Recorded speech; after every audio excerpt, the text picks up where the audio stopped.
Bonjour à vous toutes et à vous tous. Nous avons souhaité poursuivre le cycle des conférences lanceurs d'alerte du syndicat départemental Action sociale Force ouvrière. Comme vous le savez, nous avons fait plusieurs conférences en vidéo. Nous avons fait une première conférence sur souffrance et travail avec le psychologue clinicien Erwan Lebezouet. Nous avons fait une conférence sur la clinique des limites dans le social comme dans le médico-social et avec Jean-Pierre Tertrais et Isabelle Attard sur le thème de la décroissance et du féminisme. Pourquoi dans la relation de travail on doit en toute chose respecter la clinique des limites. Nous avons organisé une conférence avec Nawal Semlali et Cédric Juguet sur la situation dramatique des jeunes de la protection de l'enfance, notamment les jeunes mineurs non accompagnés et jeunes majeurs non accompagnés. Et nous ferons bientôt une autre conférence avec Jean-Louis Ndongué qui vient d'arriver, qui intervient beaucoup pour les jeunes mineurs isolés étrangers, et Régine Comocoli du collectif CUNE. Mais ce soir, nous avons l'honneur et l'avantage d'accueillir un camarade qui nous est très proche, membre du bureau fédéral, ancien membre du bureau fédéral de la Fédé Action sociale, secrétaire pendant de nombreuses années du syndicat départemental, qui a été de celui qui a construit le syndicat départemental Force ouvrière Ille-et-Vilaine, notre camarade René Mal, qui est à mes côtés. Et avant de commencer nos travaux sur l'intitulé de la conférence, à savoir la disparition programmée des instituts médico-éducatifs, je laisse la parole à notre camarade Fabrice Le Restif, secrétaire général de l'interprofessionnel de l'Union départementale des syndicats Force ouvrière d'Ille-et-Vilaine. Fabrice, tu as la parole. Merci Jacques, merci mes camarades, encore heureux d'être parmi vous. Je pense que ce cycle de conférences est utile. C'est particulièrement utile, non pas de parler pour parler, mais de discuter de la situation, de s'informer. C'est un des outils qui constitue une arme, effectivement, pour les salariés, pour se défendre dans ce monde de grande confusion, de grande violence et de grande confusion. Ça, c'est un premier élément. Je ne pourrais pas assister à toute la conférence, tout simplement parce que il se passe beaucoup de choses. En ce moment même, mes camarades territoriaux, j'en reviens, mais il va falloir que j'y retourne, sont devant le conseil municipal. Ils ont accédé avec moult forces policières pour les en empêcher, en tout cas les cadrer, devant le siège du conseil municipal, parce qu'ils protestent contre le vol de 3 jours et demi de repos, contre le vol des repos compensateurs pour tous ceux qui travaillent le week-end, et contre le vol de 200 000 euros au centre d'action sociale, qui va pénaliser largement ses agents.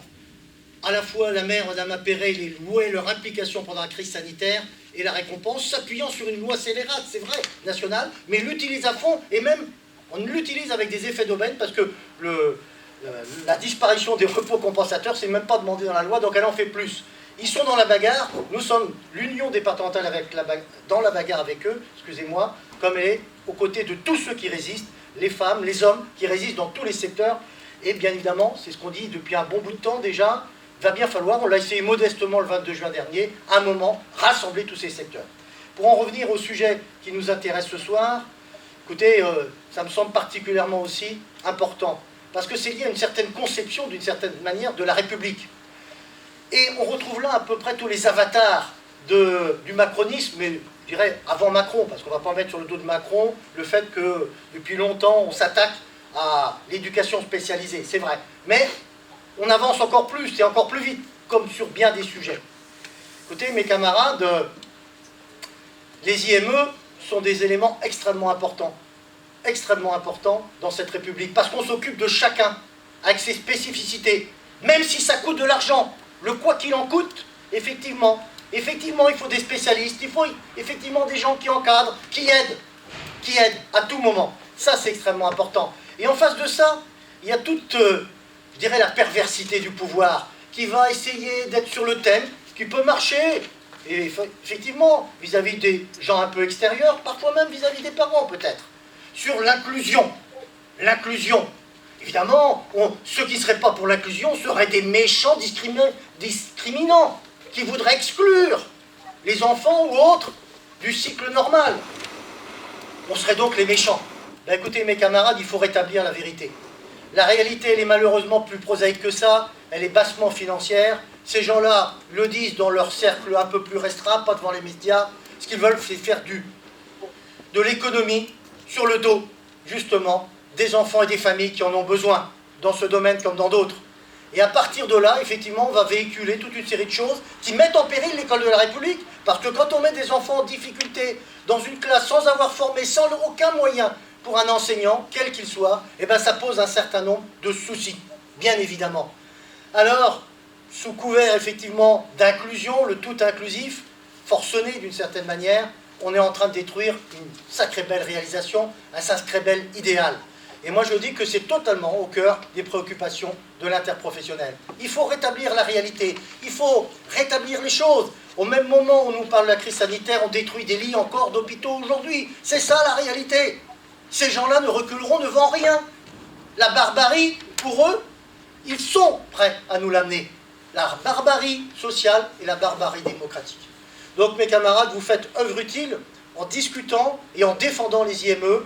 René, bien évidemment, avec son œil expert, vous en dira plus. Mais je crois qu'il faut en parler autour de soi, de tout ça, mettre les choses bout à bout. Bout à bout, ils sont en train de tout péter. Et à partir de là, bien sûr, ça va rajouter beaucoup de peine, beaucoup de division, beaucoup de confusion, beaucoup de haine. Terreau fertile sur lequel prospère toute une série d'idées de rejet, xénophobes, racistes, antisémites et autres, parce que ça fait partie de ce terreau-là. Ça fait partie de ce terreau-là, bien évidemment. Alors mes camarades, je vous souhaite une très très belle réunion, qu'elle soit productive, qu'elle soit formative, qu'elle permette la discussion, qu'elle permette de sortir mieux armés après pour discuter de toutes ces questions-là. Bien évidemment, comme toujours dans le syndicalisme, on peut avoir l'impression que tout ce qu'on fait est trop peu, voire parfois dérisoire, et pourtant c'est une pierre. C'est une pierre comme à chaque fois qu'on essaye et qu'on veut résister. Les premiers résistants, pour revenir toujours à un sujet qui m'est cher, en 40, ils étaient bien peu nombreux, et ce qui pouvait paraître dérisoire, coller quelques affiches contre les nazis, faire un certain nombre de tirer à la Ronéo des tracts, ça pouvait paraître pas grand-chose avant qu'ils passent à d'autres actions. Mais c'était pourtant tellement important, tellement important. Alors nous sommes les résistants d'aujourd'hui, on ne se la joue pas, on ne se raconte pas d'histoire, mais pourtant, je crois que nous faisons œuvre utile pour la classe ouvrière, je n'ai pas peur des mots, ceux en tout cas qui n'ont comme seule richesse leur force de travail. Voilà mes camarades ce que je voulais dire en introduction, donc très belle réunion, et je suis sûr qu'on se retrouvera ensemble à un moment, je ne sais pas quand, bien évidemment, mais ce que je sais c'est qu'il va bien falloir à un moment arrêter la macroneuse, sur ce sujet-là comme sur d'autres, réinventer nous-mêmes des jours heureux. Comme le dit l'International, sauvons-nous nous-mêmes. Nous n'attendons rien d'experts, quels qu'ils soient. Nous n'attendons rien. L'avenir est entre nos mains, mes camarades. Vous le savez tous, et c'est ça être syndicaliste. Pensez modestement que l'avenir est entre nos mains. Voilà, mes camarades, ce que je voulais vous dire en préalable. Je vous souhaite une très belle réunion avant de repartir sous l'orage, retrouver mes camarades territoriaux. Merci, au revoir. Merci Fabrice. Alors, il y a une parfaite unité de vue entre l'interprofessionnel, l'intervention que vient de mener Fabrice et les positions et les analyses de la Fédération nationale Force ouvrière Action sociale. J'en veux pour preuve l'énoncé même de notre bulletin fédéral qui s'intitule, Fabrice l'a précisé, qui reprend les mots de l'International, « Nous ne sommes rien, soyons tout ». Et effectivement, nous avons une capacité d'élaborer notre pensée, de mettre du sens et de mettre la lumière sur l'ampleur des attaques. Et effectivement, la conférence de René ne se déroule pas hors du temps et de l'espace, puisque s'est tenu les instances démocratiques de la Fédération sociale, à savoir le Conseil fédéral, qui s'est tenu les 15, 16 et 17 juin dernier à Paris.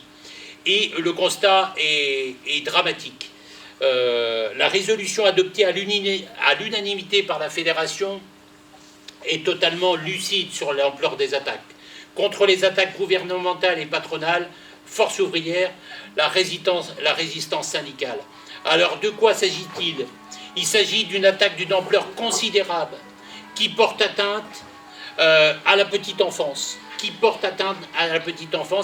le 3 juin, j'étais avec notre secrétaire national Pascal Corbex pour manifester auprès des éducatrices de jeunes enfants, auprès des usquilières de puériculture qui sont victimes du décret d'Adrien Taquet. Le décret d'Adrien Taquet, il augmente le nombre de bébés. Il n'y a plus de garantie de l'intégrité des nourrissons dans les crèches. Et le collectif qui défend avec l'intersyndicale et avec la force ouvrière s'intitule « Pas de bébés à la consigne, les bébés ne sont pas des sardines ».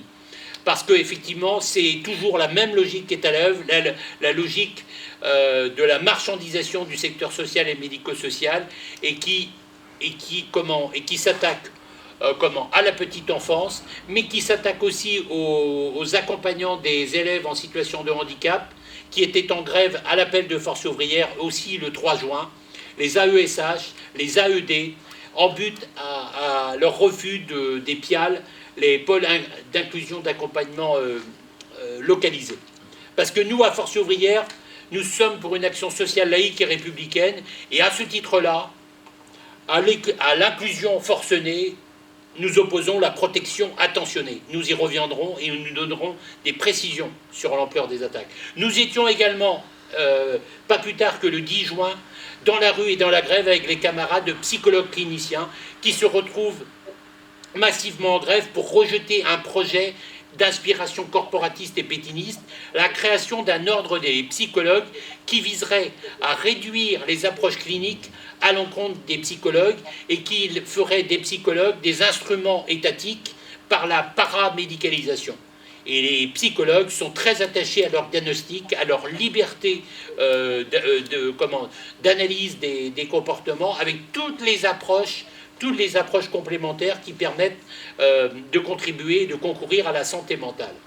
Nous étions aussi, avec un mandat fédéral, nous étions présents aux assises de la protection de l'enfance, nous étions non pas à l'intérieur des assises, mais dehors, avec les vrais professionnels, avec les vraies personnes, avec les vrais gens, dans la vraie vie, dans la vraie réalité.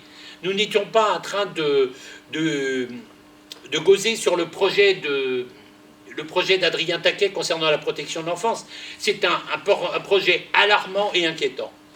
Il entérine le fichage des mineurs non accompagnés, les JMNA, les jeunes majeurs non accompagnés, en introduisant le fichier AEM, Appui Évaluation Minorité, qui est indigne d'une république sociale. La position de Force ouvrière est de défendre l'accueil inconditionnel dans la protection de l'enfance sans condition de nationalité. D'ailleurs, la République sociale auquel nous sommes attachés disait ceci. Dans le préambule de l'ordonnance du 2 février 1945, elle disait ceci. La République sociale n'est pas assez riche d'enfants pour se permettre d'en perdre un seul. Le Code de l'action sociale et des familles, s'il est respecté, permet d'accueillir les enfants qui sont en danger et qui n'ont pas de représentants légaux sur le territoire. Et à ce titre-là, il permet la protection de l'enfance sans condition de nationalité. C'est extrêmement important. Le Conseil fédéral s'est prononcé également en refusant la loi qui a été édictée en plein Covid, la loi du 26 février 2021, dite loi réformant la réforme pénale des mineurs, loi Dupond-Moretti. Cette loi remet en cause le primat de l'éducatif sur le répressif et remet en cause l'excuse atténuante de minorité. Donc, là encore, sur le volet de l'enfance dite délinquante, c'est une attaque considérable, extrêmement inquiétante. Le projet d'Adrien Taquet, soutenu au niveau des assises, se résume à une seule chose, défiance absolue à l'encontre des jeunes confiés, à l'encontre des professionnels que nous sommes, défiance à l'encontre des familles, et ça, ce n'est juste pas possible. À un moment donné, il faut créditer l'ensemble des interlocuteurs sociaux. Nous sommes les experts de la relation éducative, de l'accompagnement et du soin, et ce ne sont pas des cabinets autoproclamés en extériorité qui doivent nous expliquer comment agir, comment penser, sans tenir compte des besoins de la population. Enfin, et j'en terminerai, c'est une attaque tout azimut avec le projet de loi réformant les EHPAD. Alors vous allez me dire, bah oui, aucune génération n'est épargnée. De la petite enfance jusqu'au grand âge, jusqu'aux EHPAD, des crèches jusqu'aux EHPAD, c'est un tapis de bombe. avec une logique libérale qui est à l'œuvre. Cette logique, René y reviendra, a pour nom un barbarisme qui s'intitule la désinstitutionnalisation. C'est-à-dire qu'on considère qu'aujourd'hui, porter asile, porter protection aux plus fragiles d'entre nous est une hérésie dans un monde où seuls comptent les premiers de cordée. Or, nous, les premières lignes, nous disons ceci. L'humain fragilisé est à protéger partout et tout le temps à la hauteur de ses besoins. Et c'est pour ça que nous considérons que l'asile n'est pas un gros mot. C'est pour ça que nous défendons des moyens à la hauteur des besoins dans l'hôpital psychiatrique, dans la pédopsychiatrie, dans les services EMENA. Nous n'acceptons pas que l'égalité républicaine soit bafouée et que les services des EMENA, les prix de journée, soient divisés par 4 ou 5. Divisés par rapport au prix de journée des maisons d'enfants à caractère social. Cette situation ne sera jamais acceptable pour nous autres syndicalistes. Cette désinstitutionnalisation, nous la combattons. Nous avons été offensés, calomniés, une infamie. Le rapport Aguilar de l'ONU considère les institutions qui protègent comme étant maltraitantes. Ce n'est juste pas possible. C'est une inconsidération notable. Des dizaines d'années d'éducation spécialisée ont permis aux enfants handicapés et aux enfants sous champ de justice de progresser et d'avoir une vie digne telle que nous la concevons. Ce rapport Aguilar est l'instrument politique qui sert à démanteler par pas entier l'ensemble de notre secteur social et médico-social. Alors, comme nous, à Force Ouvrière, nous sommes très attachés au pluralisme des interventions, je m'arrête tout de suite et je laisse la parole à mon camarade René Mal, ancien éducateur en IME, ancien conseiller fédéral de la fédération et toujours impliqué dans la vie de l'union locale de Saint-Malo, et Pascal, qui est également éducatrice en IME, pourra intervenir. Je les remercie de tout cœur d'avoir répondu présent, d'avoir bravé les intempéries, parce que nous avons une pluie d'orage à Rennes. Nous ne manquerons pas de vous communiquer l'ensemble des textes et interventions de René. Merci. René, tu as la parole. Merci Jacques. Bonsoir à toutes et à tous. Dans un premier temps, je voudrais dire que le travail que je présente ce soir a été l'objet d'un travail à trois, puisqu'il a été élaboré par mes collègues Pascal Dagnon, qui est éducatrice spécialisée et qui est déléguée syndicale du Cross Association en Ille-et-Vilaine, et aussi Sophie Gourdel, qui est déléguée syndicale dans une autre association d'Ille-et-Vilaine. Donc c'est un travail à trois. On a pu rassembler des documents émanant de ces associations-là, et on s'est rendu compte avec effroi que 60 ans de secteur médico-social étaient en train de voler en fumée, étaient en train de disparaître, sans que personne n'en dise rien, sans que vraiment on en soit informé, les salariés eux-mêmes n'étant pas informés de tout ce qui se passe. Donc c'est pour clarifier un peu toute cette question-là que je vais essayer d'intervenir assez rapidement. Donc premier point, en France, il faut savoir que le secteur médico-social, c'est un peu particulier, et le secteur des IME également. Ce secteur-là, des instituts médico-éducatifs, il s'est constitué en France autour d'un droit, le droit aux soins et à l'éducation spécialisée pour les enfants. Donc quand on parle de droit aux soins, on pense automatiquement à la sécurité sociale, c'est-à-dire que notre secteur, le secteur des IME, s'est constitué grâce à la mise en place de la sécurité sociale, qui a pu mettre en place un droit aux soins et à l'éducation spécialisée. On va le voir que c'est important, parce qu'aujourd'hui, on ne parle plus de droit aux soins, on parle d'inclusion, on va parler d'autres choses, mais ce droit-là, il est remis en cause par ce qui se passe actuellement, de la même façon qu'est remis en cause derrière tout ça la sécurité sociale dont l'origine est 1945. Le secteur médico-social, il a aussi en France il s'est structuré Et il s'est constitué autour du combat des syndicalistes et autour de la convention collective notamment de 1966. Cette convention collective, elle est de première importance pour la vie des IME, pour la vie du secteur, parce que c'est la convention collective qui a permis de professionnaliser les personnels. On est aussi passé en 60 ans d'un secteur qui était lié à la charité, voilà, et on va peut-être y retourner, à un secteur professionnalisé qui a été pris en charge en France par le secteur associatif. C'est important de le noter, parce qu'aujourd'hui, on a déshabillé les pouvoirs du secteur associatif pour leur donner des missions totalement autres. Il faudrait aussi parler juridique, parce que quand on dit aujourd'hui que les IME n'existent plus, ça laisse les gens perplexes, parce que dans les établissements, on parle encore d'IME, on parle encore de CESAD, mais en fait, les IME n'existent plus, par la loi. Parce qu'effectivement, quand on veut comprendre les choses, il faut se pencher un peu sur les lois. Les IME, ils ont été créés grâce au Code de la famille et de l'aide sociale. C'est un code qui a été créé, justement, de par le droit aux soins et à l'éducation spécialisée, en 1956. C'est un code qui a été rénové et modifié en 2000, mais les dispositions du code de 2000 ont repris les dispositions de la loi de 1956. Donc, c'est un code qui reconnaît aux établissements qu'il y a des établissements qui se créent, des établissements et services qui sont dédiés à des enfants, à des adultes, en fonction de leur pathologie spécifique. C'est-à-dire que les IME, jusqu'au 1er janvier, en tout cas pour la Bretagne et pour l'Ille-et-Vilaine, ils avaient des agréments.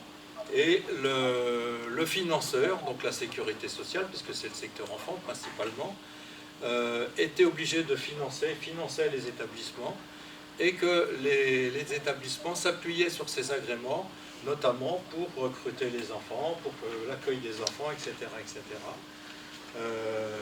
Les agréments, ils étaient spécifiques. On parlait des agréments pour certaines pathologies, pour certaines difficultés, pour certains handicaps, pour certains âges. Et effectivement, la nouvelle loi qui a remplacé, puisque je vais en parler tout à l'heure, ces agréments-là, elle met à bas tout ce système. Alors j'ai essayé de poser les questions que les salariés, que les parents, que les syndicalistes peuvent se poser. Au nom de quoi les IME disparaissent? Parce qu'on va remplacer le droit aux soins et à l'éducation, au nom de quoi? Qu'est-ce qu'ils ont inventé? Au nom de l'inclusion. Il faut le dire clairement. Au nom de l'inclusion et aussi au nom d'une idée nouvelle, mais qui n'est pas si nouvelle que ça, qu'on présente comme moderne pour les parents d'enfants handicapés, au nom de l'individualisation des droits. Voilà, on individualise les droits, donc c'est beaucoup mieux. Et on verra que c'est pas du tout beaucoup mieux par la suite. Il y a une autre question qu'on s'est posée, c'est quelles sont les forces qui s'attaquent aux IME et au droit aux soins et à l'éducation spécialisée. Parce que si on interroge les collègues éducateurs dans les IME, très peu sont au courant de la disparition des IME. Si on interroge les parents, c'est la même chose. On dira, ben non. Dans les établissements, les directeurs, les chefs de service nous parlent toujours d'IME, nous parlent toujours de CESAD, alors que juridiquement, ils n'existent plus. Donc, quelles sont les forces qui s'attaquent au droit et qui empêchent l'information de circuler? C'est d'abord le gouvernement. Parce que le gouvernement, en fait, il a pu mettre à bas et acter ou organiser la disparition des IME et d'autres établissements médico-sociaux d'ailleurs, par un décret, le décret du 9 mai 2017, dont personne ne parle, dont personne n'a entendu parler, dont moi-même je n'avais jamais entendu parler alors que j'ai été négociateur de la Convention 66 et que je m'intéresse à toutes ces questions-là. Les forces qui s'attaquent aussi, et depuis longtemps, au droit aux soins et à l'éducation spécialisée, comme c'est en France, c'est l'ONU. l'ONU et nombreuses institutions européennes.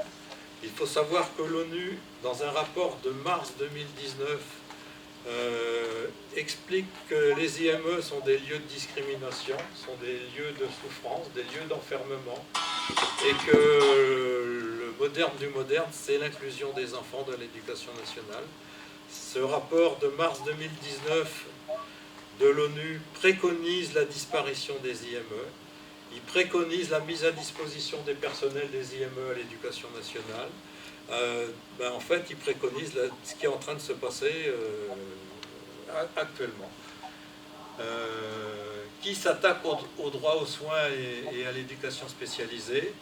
Un grand nombre d'élus nationaux, de députés et notamment de sénateurs, puisque ces questions-là ont été discutées, les lois sur l'inclusion ont été discutées au Sénat, votées au Sénat, souvent avec des très larges majorités, sans que, bien sûr, ils n'en fassent publicité, puisque si vous interrogez des élus locaux, je suis allé voir de nombreux élus locaux, des maires, ils ne sont pas au courant de ce qui se passe.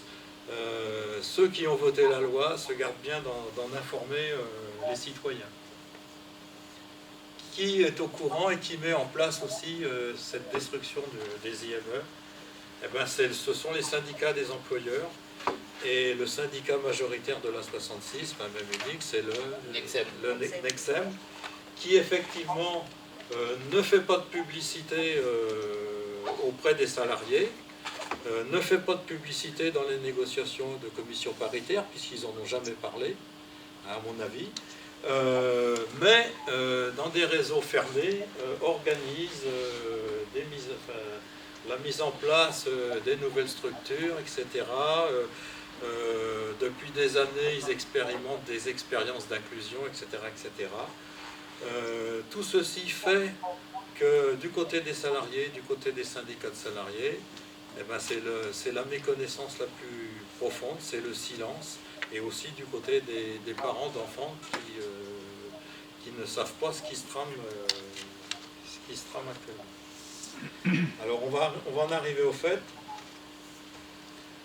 c'est que on a été, nous, alertés, Pascal, Sophie et moi, par une note de cadrage des ARS Bretagne, qui date de la fin de l'année dernière. Et la lettre de cadrage aux associations, donc aux directeurs, explique qu'on va mettre fin aux IME et qu'au 1er janvier 2021, les agréments des IME, dans plein d'associations du département, peut-être en Bretagne, ce sera terminé. Au nom de quoi l'ARS s'appuie sur les décrets, le décret 2017-982 du 9 mai 2017, qui modifie la nomenclature des établissements et des services sociaux et médico-sociaux accompagnant les personnes handicapées. Ce décret officialise la transformation des CESAD, des IME, des SEAPH en dispositifs d'ITEP. Voilà. Et donc aujourd'hui, on croit travailler dans un IME quand on est salarié. On croit que nos enfants sont accueillis en IME, alors qu'ils ne sont plus accueillis en IME. Ils sont accueillis dans un dispositif. Voilà. C'est aussi fantastique que ça, c'est aussi monstrueux que ça. Les choses se sont faites en catimini, sans information. Et aujourd'hui, les IME n'existent plus. Alors moi, j'ai travaillé 40 ans dans un IME. Quand j'en ai appris ça, j'étais bouleversé. Alors les ARS s'appuient également et donnent des informations aux employeurs, qui répercutent ces informations-là, sur des réformes et des projets de réforme pour accélérer le processus. On s'est appuyé sur un document ADAPEI qui était bien fait de l'employeur, qui explique qu'effectivement, les ARS peuvent s'appuyer sur notamment les circulaires du 5 juin et du 14 juin 2009 relatives aux équipes mobiles d'appui médico-social, sur la réforme de la tarification en cours sous la responsabilité de la DGCS et de la CNSA. Alors, c'est terrible, parce qu'ils sont en train de mettre en place, si je ne me trompe pas, une réforme de la tarification plus ou moins à l'acte. On sait très bien que la tarification à l'acte, c'est pour le prix de journée, c'est ce qu'a précipité la mort de l'hôpital public depuis des années. Donc aujourd'hui, toutes les dispositions législatives qui sont mises en place vont précipiter la mort des IME, des établissements médico-sociaux. Il y a le dispositif Séraphin aussi. Il y a le territoire 100% inclusif qui a été discuté par les sénateurs. Il y a la révision et destruction, bien entendu, programmée des conventions collectives du secteur, notamment de la convention collective nationale de 1966, puisque ça fait 20 ans que les employeurs veulent détruire la CCNT 66, pratiquement autant d'années qu'ils veulent détruire la convention collective des CHRS, et que grâce au combat des organisations syndicales et à la mobilisation des salariés, ils n'ont pas pu jusqu'à aujourd'hui la détruire. Mais aujourd'hui, il n'y a plus grand-chose qui va s'opposer à la destruction, puisque les métiers ont été constitués qui sont autour de cette convention collective. Ces métiers-là, ils sont liés notamment à d'autres établissements, mais principalement aux IME, à l'existence des IME, et que ça ne va plus vraiment avoir de raison d'être. Dans certains établissements, des directeurs disent « Ah ben avant on discutait, c'est un exemple, on discutait du profil en fonction de son poste. Ça s'appelle comment par rapport à son poste. On a sa qualification. La fiche de poste. Voilà, la fiche de poste. Eh ben, aujourd'hui, il n'y a plus besoin de fiche de poste. Moi, je propose, dit le directeur, qu'on travaille une fiche de mission. Donc aujourd'hui, il n'y aura plus de poste, il n'y aura plus que des missions. On parlera des conséquences tout à l'heure. Alors il y a aussi le projet Ma Santé 2022. Et puis aussi, pour finir, les ARS s'appuient sur l'installation d'un service public de l'école inclusive, donc création des pôles inclusifs d'accompagnement localisé PIAL.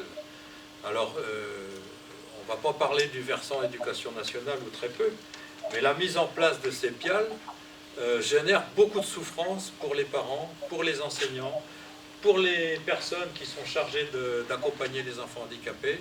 Donc c'est les AESH.